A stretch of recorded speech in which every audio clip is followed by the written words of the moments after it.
I want to introduce Guy Hamilton. And Guy recently retired from a 35-year career. Jeepers, you don't look old enough. That's what men usually say to women. With the global banking group HSBC, he undertook postings in multiple countries, primarily in Asia and Europe, and had direct work experience in nearly 25 countries. Didn't know there were 25 countries in the world. He has undertaken, I was only joking, he has undertaken roles in the retail, banking, small business and corporate segments and acted as a CEO and or director for a number of HSBC Group's subsidiaries. His recent experiences have focused on business transformation, strategic change management, business re-engineering, that's a beautiful word, and new generation distribution strategy and capabilities. Guy has retired to his home, sounds like you need a walking stick, on Sunshine Beach, and is currently pursuing requests to support tertiary education programs related to international business. Amazing. Please welcome Guy Hamilton. Great, thanks. And I do need the walking stick with a hip which is falling to pieces, so forgive me if I stagger around. Look, a great pleasure being with you this evening. One of the, when we get new people wanting to be mentored, one of the most common requests is, can you help me with my marketing? Our marketing isn't working. And what I want to do is just share with you a little bit of an insight on marketing. It's one of the most abused terms in business. That was strategic plan, and you heard a few others like business re-engineering, strategic transformation. It's what I call corporate yuck speak. Marketing is a very abused term.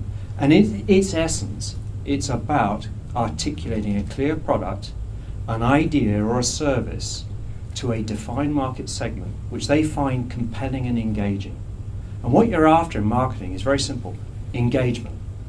People really get what you're talking about. They get you, they get your business, and they get your business values. Preference means they may not buy from you today, but in a couple of weeks' time or a couple of months' time, when they are in a buying mood, they remember you. That's a really big test. They remember you. Your name pops up. There's something about what you said which relates very strongly in their mind. And then recommendations, the obvious one. They're sitting down with a friend, they're having a glass of wine, they're having a pasta, and they say, you really need to think about ABC. I read something about them and it really made a lot of sense. That is the heart of marketing. And the trick of marketing is making it relevant and compelling. And these are two very, very important words, relevant and compelling. And that's what segmentation is all about. If I could pop on to the next slide, Sarah. So there are two elements of segmentation. The first one is what I call customer segmentation. Too often businesses do a broad brush, one-size-fits-all approach to their customers. The reality is 30% you're going to hit, 30% won't relate at one end of the scale, and 30% won't relate at the other end of the scale, or not fully. And the trick with getting your marketing right is figuring out what segments you have. And this applies to a big business and a small business. So particularly in Noosa, for example, you might have tourists versus locals. You might have new customers versus long-standing customers. You might have wholesalers versus walk-in. Many, many segments can happen in many businesses. Each one of those has a slightly different buying behavior and need. And the reality is 70% of a buying decision is emotional and 30% is rational. And that's the harsh reality. If you have a commodity product, that shifts a bit. So the internet, when you're selling a commodity product, that 30% may get 40, 50%. But I'll give you an example. If you're ever in the position of buying a BMW or a Mercedes, get the car brochure out of the rack, and what do you notice? The first 2/3 of the brochure are lifestyle pictures of the car going along a coastal road, outside the opera house, sitting there outside a nice pasta joint. The tech specs are down the back. Rationale is the tech specs, emotion is all the pictures up the front. You work into a premium brand like Cartier, Louis Vuitton, etc. They work on the emotion before they work on the tech. So it is very important that you understand the emotional buying needs of each segment of your business. They will be different. So a local versus a tourist will have a different emotional engagement with what you're doing. The other one is, how does each segment like to be serviced? You understand their emotional need. Locals may wish to be serviced differently from tourists. And I'm very interested as I go around town to see how restaurants are doing locals menus all the more increasingly. They're recognising that there are some flat days during the week when you've got to appeal to the locals. And they're serving the locals with quite a friendly local style. They've recognised that there is a segment there which needs to be serviced slightly differently. And define your business values is very key. How do you want each segment to feel about you and your business? The passion in your business. When they talk to their friends about their business, what are the top 3 things you want each of your segments to say about you? So if it's a tourist, what do you want them to say to a fellow tourist they meet over dinner? If it's a local, what do you want a local to say about you? Is it trustworthy? Is it reliable? Is it they're always there for me? These business values are a very, very important part of marketing, and it's key in segmentation. You strip these out by the various groups of people you have. So one of the more obvious ways to do it as you think about growing your business is, what's the profile of your target customers? What are your best customers today? What do they look like? How do they behave? What are their buying decisions? And by the way, if you're not sure, ask them. Ask them why they buy from you. Be very, very clear what it is about them that has made them come to you. And to talk about your more recently acquired customers, but probably they've come to you because of marketing or recommendation. There's something they've heard which is linked with you. What's their specific business? What do they sell? What are their geographic markets? What other products do they sell? Profile the new types of customers you want. If you say, I'm going to expand my business and I want more of X, before you start marketing, figure out what the profile of that customer looks like. Segment their buying needs. Really think it through. What is it that's going to be compelling and relevant to that segment? A checkpoint here I always put at the bottom of this is, when you're thinking about growing your business, be realistic about who you're trying to market to. There's a real danger of saying, I'm going to appeal to so-and-so. But if you don't have the business values or the profile or the resonance, it's wasted marketing dollar. The other one I'd like to share, though, is very important, is industry segmentation when you go about marketing. And this is really about your competitors. If you're in the catering business or a restaurant business, segment your business correctly. Are you in deli? Are you in fast food? Are you in fine dining? Are you in outdoor or indoor? Segment who and what your industry group is. And this is important because one of the biggest problems with businesses is they really take a broad brush view of who their competitors are. And if you're going to be compelling and relevant to your customers, you've got to be very specific about who are the alternatives in your particular industry. So who are playing in your market, and who do you think's getting it right? How are your competitors reacting to market conditions? Who's the market leader, and what are they doing in that segment, which is really, what do you think's working for them and it's not working for you? And the other one, obviously, is what does the segment not do well? And a little insight here, when Virgin Atlantic first started going across the North Atlantic, many, many moons ago, this is about 25 years ago, what they did was not try and take on the established players of what they do well. They identified what the established players did really badly. And forgive my French here, but they had in their marketing team something, what really pisses me off. And they identified that in the customers. And they only had to make a small amount of improvement in those areas, and they got a disproportionate halo effect from that segment. So also look very carefully at what your industry competitors are not doing well, and use that as a start of your marketing. The last tip related to this, though, and I really do believe this in marketing, whatever your brand or business promises you make in your market to the segments, however you want to connect with them, aim to deliver a strong message, but aim physically to deliver more. The wow factor is the most important part of marketing. What they've read, what they've heard, the brand promise, when they touch you and feel you for the first time, you want to say, it was better than I thought it would be. And that is critical in marketing, and it's the heart of segmentation. Understanding what's going to make them go, wow. So there you have it, your tip of the month, and I hope that's been helpful. Thanks very much. Thanks, Guy. That was absolutely brilliant. So this is Leonie Palmer speaking, and she's much more eloquent than I am. But anyway, I'll kick it off. She says, "How lucky are we?" It just rolls off the tongue, doesn't it? How easy is it to say we are so lucky to have such a wonderful farmers market here in Noosa? Well, Shane Stanley, I salute you. Without Shane's dogged determination and relentless tenacity, there would be no farmers market, no opportunity for our community to enjoy and share this nurturing and nourishing weekly gathering. As is the case with most pioneering ventures, I doubt if Shane realised all those years ago what an enormous journey he was about to embark upon. Others had canvassed the idea and fallen by the wayside. Casting about for a suitable venue was not a simple task. Securing a site with reasonable long-term prospects, all the while dodging the slurs and the obstacles littering his path from fearful, small-minded shop owners and the mighty, disgruntled supermarkets, should have forewarned Shane that there was going to be tough times ahead. Permits had to be secured, quality producers had to be sourced and then convinced to come on board that this was a great opportunity to meet their market, in enough numbers to interest us, the discerning but very particular Noosa public.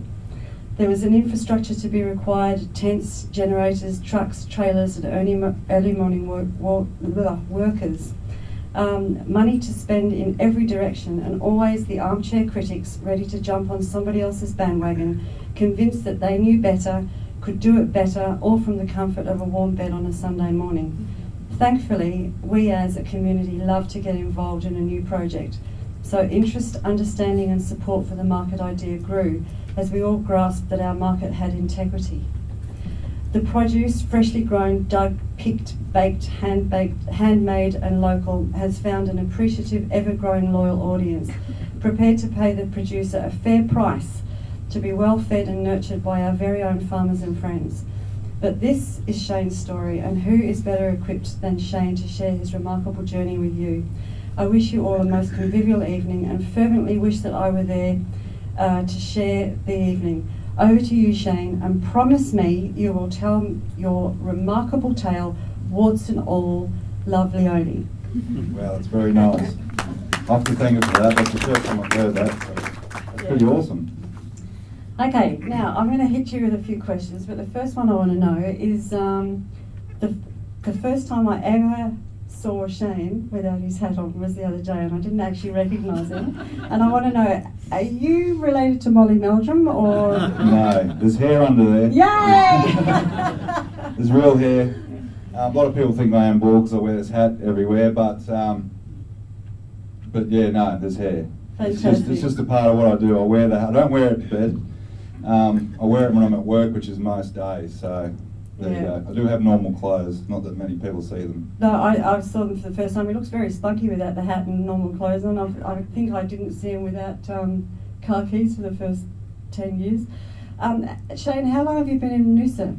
I've been in Noosa be close to 15 years, I think, 14, 15 years. I've lost count, but I mean, I moved here for the same reason everyone else does, is for a new life and a new lifestyle, and have that, you know, I got out of Brisbane, used to visit here all the time and just thought what a great place to live. So 15 years ago, my partner and I decided, let's give it a go. Everyone said we were mad, but that's where you go to retire and all that sort of thing. But we didn't see it like that. We just saw it as a great place to live. Not knowing what we were going to do here, we just thought, let's go there and give it a shot. So, Shane, what was your first thought in your brain that made you think of a farmer's market, for crying out loud? A farmer's market? Well, at the time, there was only 2 or 3 farmer's markets in Australia, and Jan Power, who runs the Brisbane market, came to see me in a restaurant that I was working with. It was actually a hotel, which used to be in the hotel management promotional side of things. And Jan Power came and saw me about this farmer's market, wanted the restaurant to get involved, so we did. We went down there, had a stall, and I remember saying after about the first hour of it to Lisa, my partner, that if I could ever do this, I'd jump at the chance, not even thinking what would happen in years to come. So, you know. But then something happened in your Mondays almost straight after that, didn't it? You met Wendy? Wendy Birrell from Eats, if anyone can remember Eats. Anyone's been around for a while. It's now a fig tree in the middle of your Mundy.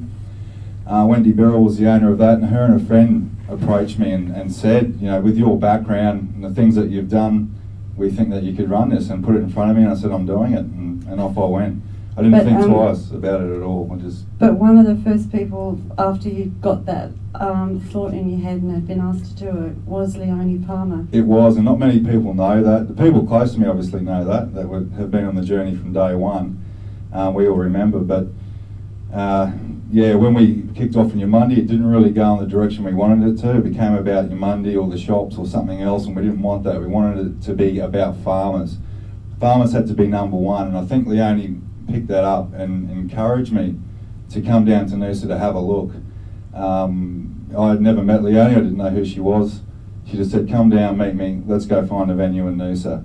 And that's what we did. I think I spent about 12 months doing that.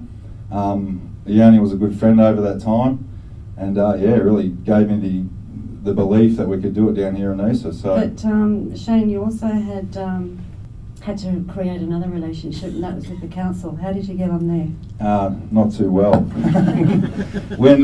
When council first found out, they wanted to stop it. There was no doubt that they didn't want this to occur. So here I was wanting to start a farmers market on a football ground, and they didn't like that I hadn't gone through their channels or had no controls over it. So for 2 years I started the market without their permission. They told me I'd end up in court, which could lead to further trouble for myself, and I said I was prepared to take that risk, and fought them all the way. And I'm thinking about the second year of trade, they gave up. They just simply decided that he's not going to stop. They tried everything, to getting legal advice. The legal advice that was given to them was just let him do it, forget it. He's just going to keep going. He's not going to stop. And I made everyone aware that that's what I was going to do, that I wasn't going to stop, that we'd started and there's no way in the world that we're going to ever shut it down. I've got a pile of letters like this from council, the Noosa Council then, with all the threats to shut us down. But you know, having said that, we did have some political support which helped. It was more the bureaucracy and a small number of councillors that didn't want us to operate. They were looking after the big end of town. We've got to think of Coles and Woolworths and all this other rubbish, which wasn't what we're about. So we just kept fighting, and we succeeded in the end, and they finally gave us the legal go-ahead. When you finally found the football club as a venue, because you'd gone all over the place to do that, yeah, and you had the football club behind you, and the council still said no to you. They did. Which is astounding as well, because you had the support of the venue, you had the support of the organisation that had that, and they still said no, which is right. Quite astounding. But once you got it going, it was only once a month in the early days. What happened then? It was once a month. The first one we had about, I think, 600 customers and about 25 stalls. It was on grass at that time. It's, you know, we've put so many people through there now, we've killed all the grass. But yeah, and by the third month, I then realised what was going to happen with this market. It was actually going to explode and do what it's done today. Not as quickly. When I look back at the plans and our projections, it happened a lot quicker, which for us it was like trying to pull back a horse that had bolted. So yeah, it was quite astounding. So the first year was monthly. After 12 months, we decided to go fortnightly. Yeah. After that, it kept growing. The demand was there. We got more and more stalls, more and more farmers wanting to do it. So we thought, to really cement this into our culture and to be a part of Noosa and what we do, we thought we'd go every week, and that's what we've done, and the results are there. I think everybody that knows you here can only recognise you and relate to you as the Noosa Farmers Market. But before you came to Noosa, you had another history. What was that? Before the hotel management gig that I had, it was basically I was a musician trying to crack the big time. There is one other person in this room that probably remember that. That's Mita down here. She was involved in that industry as well in Brisbane, and like all of us had big dreams, and we just wanted to give that a go. And you know, the band that I was in was together a long time. We had a lot of interest from down south, but yeah, I did that for many years. Yeah. That was my number one passion, was music. I think that, you know, this is another example of people that come to Noosa that have got such an amazing history and an amazing sort of alter ego that suddenly changes when they come here because they find something else that they are passionate about. And I think that this place engenders that kind of emotion. But I know that you're clearly passionate about the market, but why? Why are you? For many reasons. They're pretty simple when you think about it. To me, it's common sense that we as a society are being dictated to with what we eat. And I just thought there was something wrong with that. That didn't sit well with me. And having the little ones, they came around about the same time as we were thinking about this and getting this all happening, was that we wanted them to be able to eat real food. And not many people had even tried real food. It was just that I was fortunate to be able to do that.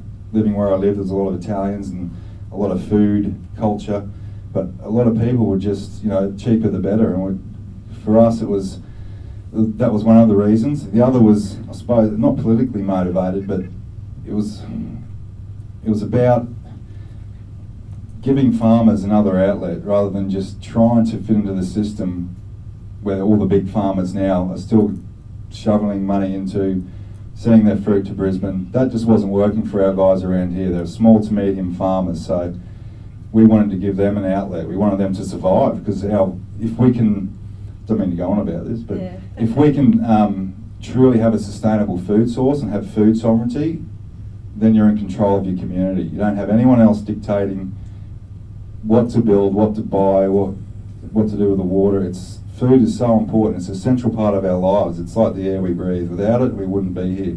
And to put that into control of overseas interests, over big money interests, was not a good thing, I thought. So a friend actually said to me, "I'm sick of hearing this, go do something." So, that was the other part of the reason. So how did you engage the farmers in this concept? Because, knowing that we hadn't got a farmers market before you rocked up, how do you get people to, first of all, believe in you, and also believe in the concept, and believe that it is something that they can do to sustain and support our community as well as themselves? A lot of talking and just being... You're good at that. Yeah, I'm a good talker. But yeah, I just went and talked to them personally, one-on-one, and even they said to me, this is like pretty rare that someone comes to our farm or seeks us out to talk to us about our problems and our issues. So they resonated to that. When I explained to them what it was all about, a lot of them wanted to jump on board. Of course, some said it would never work, we'll never be there. Some of those farmers are there now, but in the beginning it was just a small group of believers, I suppose, that thought, well, this could really work. It works overseas. And I was just very passionate about it. And I guess I was passionate about the same things they were. They were resonating to what I had to say, and they gave me their support. Okay, but there was, in the early days, a bit of dissent amongst the stall holders. Yeah, Can you touch on that? I might still sometimes think, what's he thinking, this guy? The dissent with the stall holders, not many people know, but there is a process for each stall to go through, not just when they apply, but ongoing, forever. It's a big part of my job is watching what comes into that market. If there's new products in there we don't know about, we want to know about it. So there's examples have been when I've removed farmers for doing the wrong thing. One good example, I won't name the farmer. He went to the media, it was everywhere, but basically saying I was trying to destroy him. But what he had done was he grew some products. He wanted to put a rose farmer out of business he didn't like, so he bought a whole heap of Chinese imported roses. So I told him to pack up and go home, don't ever come back. Did you say it in those words? Yeah. I didn't swear, but I was pretty stern. He tried to fight me on it, but I got a lot of backing from the other farmers as well. And that's just one example. That's happened a few times.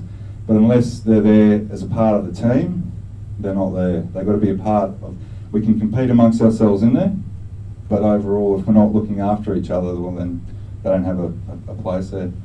So, you can't possibly be doing all this by yourself, Shane. Have you got other employees? I do. I do a lot of it, but now I'm starting to delegate after 10 years. And we're very fortunate. My aim in life is to have people smarter than me around me to help me with the things that I'm not good at. And that's, I think, has been a part of our success lately in expanding. But no, it used to be myself and Lisa, and then not many people know this either, but Frank Pardon came on board several months into the activity to put some money behind us because we had absolutely nothing. We got a question.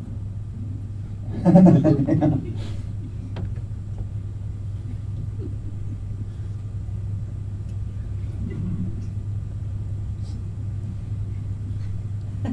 giving me notes.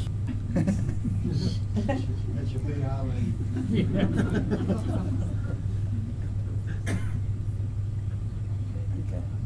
I'll tell them that later, honey. There's an update on one of the store holders. Somebody's hurt his back or something. But thanks to your help that you've gathered around you now, you have expanded, and you now have got other markets. Did these emanate from the success of Noosa? Definitely, the reputation of Noosa has opened so many doors for us. It's incredible. All over Queensland, and not just Queensland. We've had a few calls from elsewhere, just a bit too far to go. But yeah, the success and the model that we've had here, and the integrity of it, I suppose, and what we've achieved for the industry, that has opened a lot of doors. So where are they? Okay, they're all over the place. At the moment, we're running one in Townsville, which is the North Queensland Farmers Market, which takes in 5 regional councils. It was a state government project, Blueprint for the Bush, which was put together over about 5 years, and then I came into it after that, once they decided that I was the man to do it all. So we're rolling those out. We've got one in Townsville going.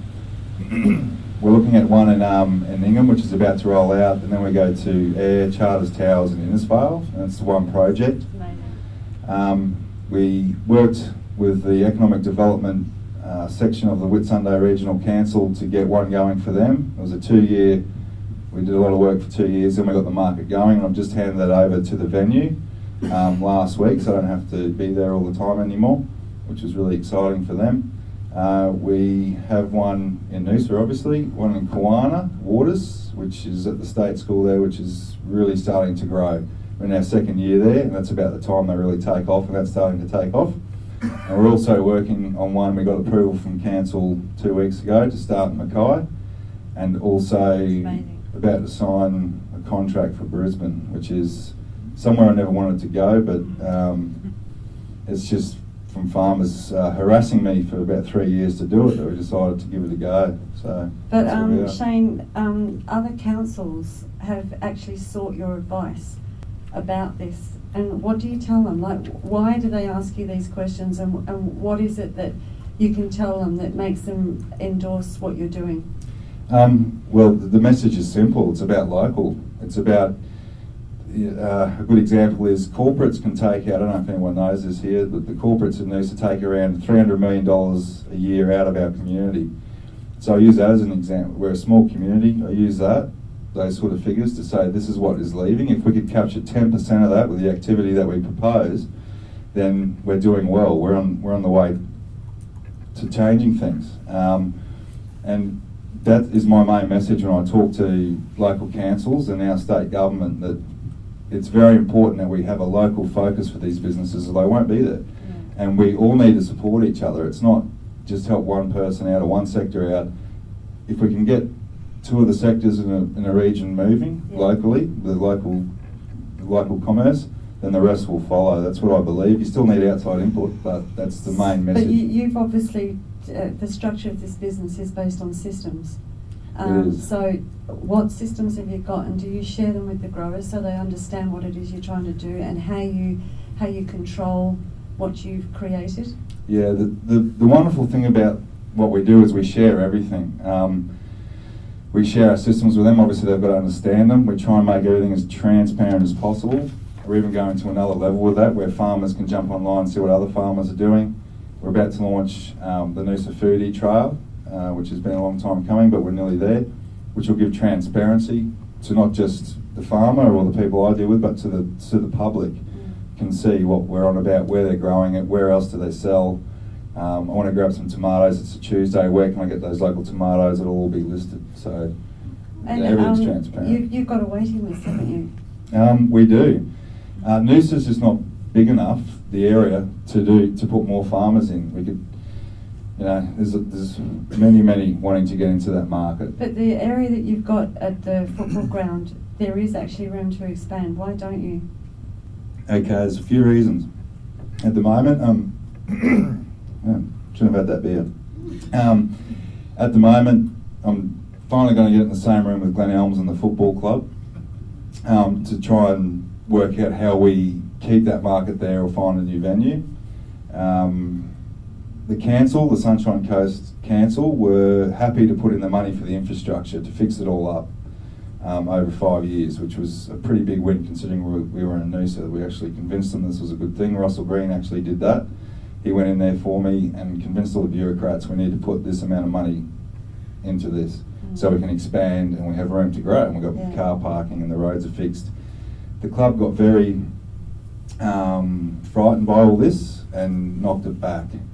So we're in the position now where I'm taking the club to Glen Elms so we can explain to the club benefits for them, and also that no one's going to steal their club. The biggest, I'll be straight up, their biggest concern is that somebody's going to try and take that land from them, which is ridiculous. It's Crown land. They've got it sewn up for 100 years. No one can just walk in and take the land. If anything, I should be more worried than them because I'll be on council-controlled land. The council said all leases and agreements will remain in place, as no one has to be worried. So now we're in the process of showing them that if they do work up the courage to work with the council, that we can expand, fix the roads, put the proper infrastructure in. When I say that, I don't want to make it a supermarket, but we want nice paths, want nice parking, want some shade, things like that. And so we're not putting so much pressure on the club either on game day. And there's no doubt the club wants us there. But at the end of the day, it's a football club. That's their number one priority. And they've been reluctant to take the outside help. So. Well, there's one thing putting everybody in their stalls, but then you need the support of the locals and the visitors and what have you. Are you happy with the amount of support that you get from locals and visitors?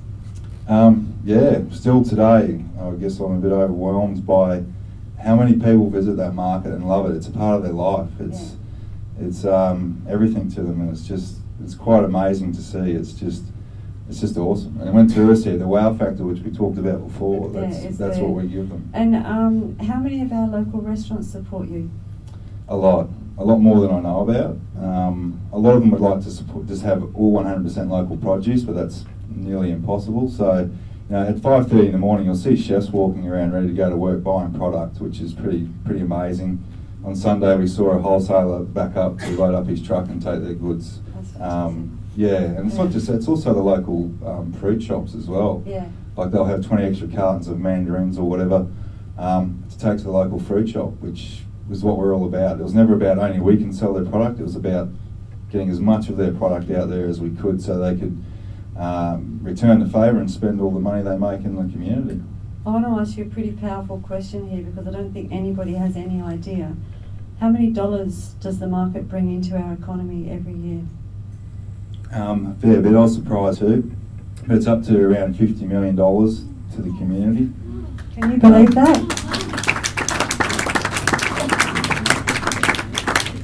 And that's been probably conservative in some ways because the farmers won't tell me how much they make. They write down a little bit. When we surveyed, they said, do we have to be real on this? I said, well, what you're happy to tell the tax man? We worked it out on that, and then there's obviously equations for these things, and it was worked out for me by the then Noosa Council many years ago, and with the projections we had and what we're turning over now, it's around the 50 million. So. But it sounds like a massive success story, but do you have any struggling farmers?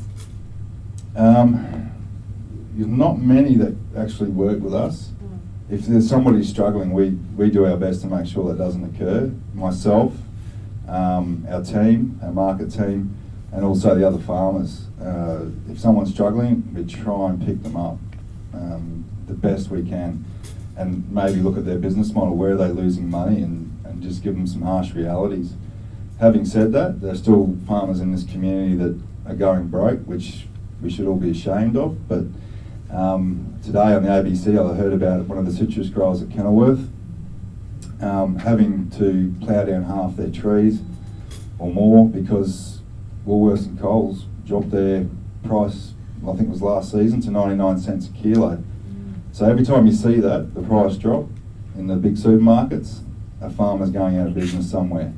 And this is across Queensland, it's not just here, but that's something we are now focusing on, and that farmer I'm going to ring tomorrow to see if we can work something out and show them the other supply chains they can sell to at a greater profit with less hassle. And you know, that's what we do. It's just, there's not many though that I deal with at the market. Thank God. But the Noosa International Food and Wine Festival is starting in 2 days' time. It is. How much involvement or interaction do you have with that? This year I don't have much at all, probably none. I'm supplying some produce for some media and things like that, but in the past years I worked with Jim on the market side of it, and it's very early days, if anyone can remember that. I think it was the third year, or second and third year I worked with Jim on just the market side. He did most of it. Obviously Jim's the driving force behind that. Because my focus is so far spread now, I told Jim I couldn't make it this year.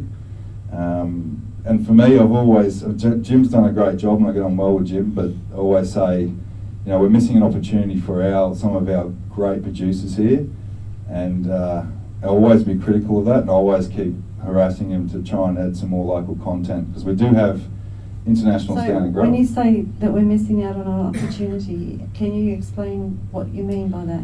An opportunity for the growers, but also an opportunity to make Noosa the #1 food destination. I really think, having seen all these other destinations, not all of them, but a lot of them, that we have a very unique opportunity to make Noosa the food destination in this country. But what we have to do first is make sure that we start working together like we are #1, and then we tell the world that. The Noosa International Food and Wine, it does put Noosa on the map. It does a lot for Noosa. It's worth a lot to Noosa. It's a lot worth to it. You know, it does well for me too. Yeah, it's a very busy weekend. But I really think when it comes to branding and selling our product to the world, that we really need to maybe put some pressure on Jim to get more local content and start pushing that, even though he's done a great job of doing that. I think we just need to all work together at all levels to make sure that happens, because it can happen and it will happen. When the GFC hit globally, there was a huge ruckus happening in the US, and the food chain almost collapsed. Can you explain what happened to everybody? I can, and not many people know this, because we all know what the GFC is, right? When it was collapsing, the system was collapsing, there's a lot of media about banks and car companies and things like that, but not many people know that the international food system had actually stopped. Barack Obama had to make a decision on, do I bail this system out or do I let it collapse, which would be devastating. People would go hungry, because we do rely on a global food system, which is really scary, and this really exposed that to everybody. And I think in the world there's been a bit of a shift since then. If he didn't bail out, it was $8 billion to pay an insurance company so the boats could leave port. If he didn't do that, it was all over. Commodity trade, finished. Which is on the stock market as well, so there would have been a devastating effect. People would have starved the way it's set up now. You know, it just shows how fragile the system is and why we need to localise even more. So if that does happen, at least we've got something to come back to and develop further, so we can feed ourselves. If you can't eat, you're going to get very cranky very quickly, and that's when, you know, war. So. Mine kicks in after about 3 hours. Yeah, that's right. Yeah. So in 2 weeks, there would have been no commodities at all. Would have run out completely dry, and that, other than what we had here at port already. So that's amazing. It's absolutely staggering, because I don't think many people understand that or even know about it. No, and $8 billion is a lot of money. And again, it shows how fragile that system can be, which, you know, in the beginning, that's why it drove me a bit as well. Yeah. So before did you know all of this before you started the market, or is this something that you've learned because you've been with the growers and the producers of all of these things? Yeah, because now I'm watching that industry more and more. I didn't like the way the corporates were setting up the food industry. I thought it was very unethical. That's what drove me. But as I look into it more and more, you know, there's always conspiracy theories out there, but there's also a lot of truth in it. And after that happened and they got no media, I thought, well, that you know, that should be front page. I mean, who cares about the Bank of America? I mean, really, I'm sure some do, but at the end of the day, if push came to shove, would we really care what the stocks and shares were doing for some bank in the States? No. But we would care if we couldn't find any food or commodities to make foods. We don't grow everything here. So you know, it's something that I felt, obviously, that needed more publicity, so we were all aware, but that, you know, there's reasons why they don't want to make us aware of that either, to make us feel safe, and food will be there forever if we just keep buying it. Shane, you've conquered what I would regard as the biggest singular impact on farmers markets in Australia. I mean, that's a given. Now that you've done that and you've brought that to Noosa, what are you going to bring next to Noosa? I've been thinking about this for a long time. What could I do next? Obviously, I want to complete what I'm doing in the other regions, because there is another point to that as well. We're trying to create a system outside the system that's owned by farmers and controlled by them, not anybody else. So once I've done that, there's other things over the years that have been brought to my attention. We have a wonderful biosphere that, as I learn more about that, I think our farming community's missed out on some opportunity there. You know, these things always involve politics, which is unfortunate.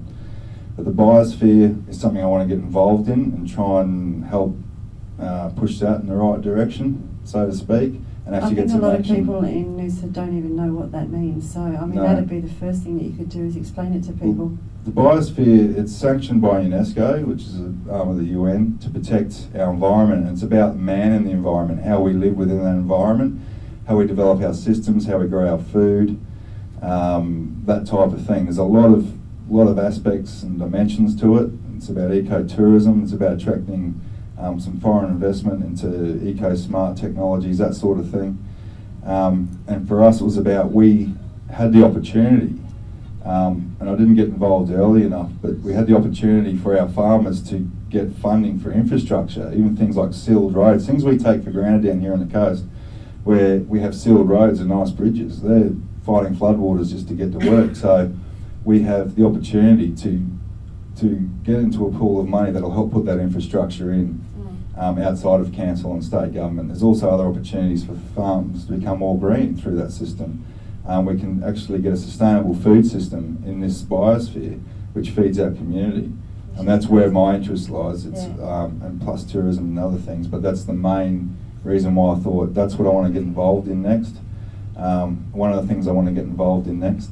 Also, I think that with tourism here in Noosa, we're missing some opportunities as well. So there's no use sitting down complaining about something. If I feel something's not right, I'll try and get involved and try and help change that, and work with other groups to do it. It can be difficult. So I'm guessing that you're not going to start a band?